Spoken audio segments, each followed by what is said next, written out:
തന്ത്രിയുടെ തന്ത്രം പാളി. ദൈവത്തിന്റെ ഇടനിലക്കാരന് കുരുക്ക് മുറുകി. അയ്യപ്പൻ KGF-ലെ റോക്കി ബായി അല്ലെന്ന് രാഹുൽ ഈശ്വർ.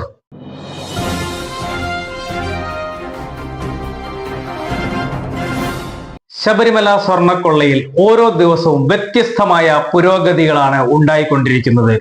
ഉണ്ണികൃഷ്ണൻ പോറ്റി എന്ന മികച്ച സ്വർണക്കൊള്ള തട്ടിപ്പ് വിദഗ്ധന്റെ വലയിൽ വീണവരിൽ സമൂഹത്തിലെ പ്രഗത്ഭരും ഉൾപ്പെടുന്നു.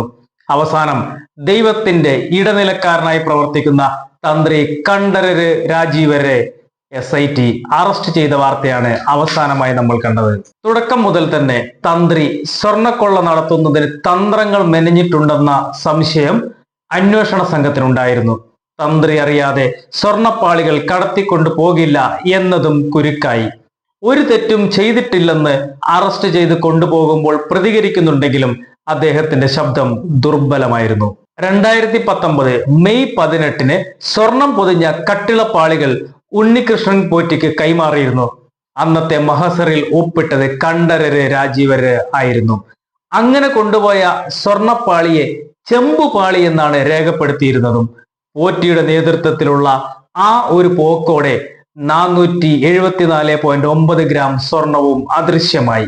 വ്യക്തമായ തെളിവുകളോടെയാണ് അന്വേഷണ സംഘം തന്ത്രിയെ വലയിലാക്കിയത്. സ്വർണപ്പാളി മുക്കാൻ നേതൃത്വം നൽകിയ കുതന്ത്രശാലിയായ ഉണ്ണികൃഷ്ണൻ പോറ്റിയെ പൊക്കിയതോടെ ഓരോ മാന്യന്മാരും ഒന്നിനു പുറകെ ഒന്നായി കാനനയാത്രയ്ക്ക് പകരം കാരാഗ്രഹ യാത്രയിലേക്കാണ്. പോറ്റിയെ വിശ്വസിക്കുകയും അയ്യപ്പനെ ചതിക്കുകയും ചെയ്തതോടെ ജയിൽ യാത്ര ഉറപ്പായി. പണം വന്നുകൊണ്ടിരുന്നപ്പോൾ അയ്യപ്പന് പകരം Unnikrishnan പോറ്റിയെ ആരാധിച്ചതാണ് വിനയായത്. Unnikrishnan Potti, Murari Babu, D Sudheer Kumar, M Padmakumar, KS Baiju, S Sreekumar, RPN Govardhan, Pankaj Bhandari, N Vasu, N Vijayakumar, അവസാനം കണ്ഠരര് രാജീവര്. ഭക്തജനങ്ങളെ കബളിപ്പിച്ച് പണത്തോട് ആർത്തിമൂത്ത് അയ്യപ്പന്റെ മുതല് കട്ട് ജയിലിലായവരാണ് ഇവരെല്ലാം. പലനാൾ കള്ളൻ ഒരു നാൾ പിടിയിലാകുമെന്ന പഴഞ്ചൊല്ലുകളൊന്നും ഓർത്തില്ല. കാരണം കുമിഞ്ഞുകൂടുന്ന പണത്തിന് അത്രയും ശക്തിയുണ്ടായിരുന്നു. തന്ത്രിക്ക് ഒന്നിനു പുറകെ ഒന്നായി വീണ്ടും കുരുക്ക് മുറുകുകയാണ്. ദ്വാരപാലക കേസിലും തന്ത്രിയെ പ്രതി ചേർത്തു. അതിൽ UB ഗ്രൂപ്പ് സ്വർണം പൂശിയതിലും സ്വർണത്തെ ചെമ്പാക്കി മാറ്റിയ മഹസറിലും ഒപ്പിട്ടതും ദേവസ്വം നിയമങ്ങൾ ലംഘിച്ചതുമടക്കം കുരുക്കുകൾ മുറുകിക്കൊണ്ടേയിരിക്കുന്നു. അന്വേഷണ സംഘത്തിന്റെ വലയിൽ വീണത് 11 സ്വർണക്കള്ളന്മാരാണ്. ഇനിയും അറസ്റ്റ് തുടരാനാണ് സാധ്യത.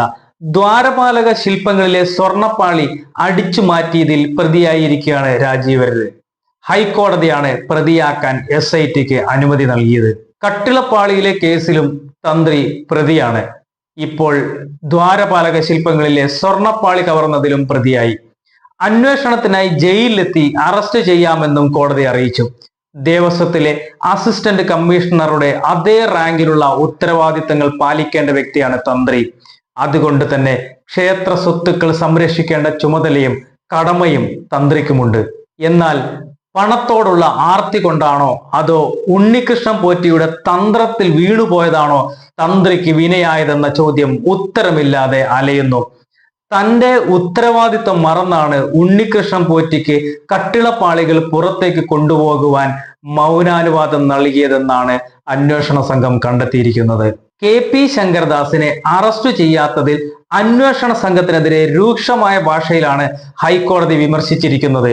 ഒരാൾ പ്രതി ചേർത്ത അന്നു മുതൽ ആശുപത്രിയിൽ കിടക്കുകയാണ്. അയാളുടെ മകൻ SP ആയതുകൊണ്ടാണ് ആശുപത്രിയിൽ പോയതെന്നും ജസ്റ്റിസ് ബദറുദ്ദീൻ തുറന്നടിച്ചു. ഈ സംസ്ഥാനത്ത് എന്ത് അസംബന്ധങ്ങളാണ് നടക്കുന്നതെന്നും അന്വേഷണ ഉദ്യോഗസ്ഥന്റെ നടപടിയോട് യോജിക്കുന്നില്ലെന്നും ഹൈക്കോടതി വ്യക്തമാക്കി. ദേവസ്വം ബോർഡ് മുൻ അംഗമായ KP ശങ്കരദാസിന്റെ മുൻകൂർ ജാമ്യാപേക്ഷ കോടതി പരിഗണിച്ചിരുന്നു. എന്നാൽ പ്രതി ചേർക്കപ്പെട്ട ശങ്കരദാസ് ആശുപത്രിയിൽ ബോധമില്ലാത്ത അവസ്ഥയിലാണെന്ന് പ്രതിഭാഗം കോടതിയെ അറിയിച്ചു. ICUവിൽ കിടക്കുന്ന ദൃശ്യമടക്കം കാട്ടിയാണ് പ്രതിഭാഗത്തിന്റെ വാദം. ഏത് വിഷയത്തെ എടുത്താലും തന്റെ കണ്ണുകൊണ്ട് അതിനൊരു വിശദീകരണം നൽകാൻ ശ്രമിക്കുകയും മിക്ക വിഷയങ്ങളിലും മണ്ടത്തരങ്ങൾ വരാറുണ്ടെങ്കിലും പിന്മാറാൻ തയ്യാറല്ലാത്ത വ്യക്തിയാണ് രാഹുൽ ഈശ്വർ. കണ്ഠരര് രാജീവരെ അറസ്റ്റ് ചെയ്തപ്പോൾ തുടങ്ങിയ പരാമർശങ്ങൾ ഇതുവരെ തീർന്നിട്ടില്ല. സ്വർണം പുറത്തേക്ക് കൊണ്ടുപോകുവാൻ തന്ത്രി ദേവന്റെ അനുമതി വാങ്ങിയില്ല. അയ്യപ്പനാണോ SITക്ക് മൊഴി നൽകിയതെന്നാണ് രാഹുലിന്റെ പരിഹാസം. സർക്കാരിനും CPM-നും എതിരെ വിരൽ ചൂണ്ടുമെന്നായപ്പോൾ ശ്രദ്ധ തിരിക്കാനാണ് ഈ അറസ്റ്റ് വിദ്യ എന്നാണ് രാഹുൽ ഈശ്വർ ഗണിച്ചു കണ്ടെത്തിയത്. ദേവന്റെ അച്ഛനായാണ് തന്ത്രിയെ കാണുന്നതെന്നും രാഹുൽ പറയുന്നു. അയ്യപ്പനെ തൊട്ടാൽ വെറുതെ വിടില്ല എന്ന് പറയേണ്ട. അയ്യപ്പൻ KGF-ലെ റോക്കി ബായി ഒന്നുമല്ലെന്നും രാഹുൽ പറയുന്നുണ്ട്. അയ്യപ്പൻ ശാന്തമൂർത്തിയാണെന്നും രാഹുൽ പറഞ്ഞു നിർത്തുമ്പോൾ ശബരിമല സ്വർണക്കൊള്ളയെ നല്ല പ്രവൃത്തിയായി കാണുവാൻ ആരും തയ്യാറാകില്ല.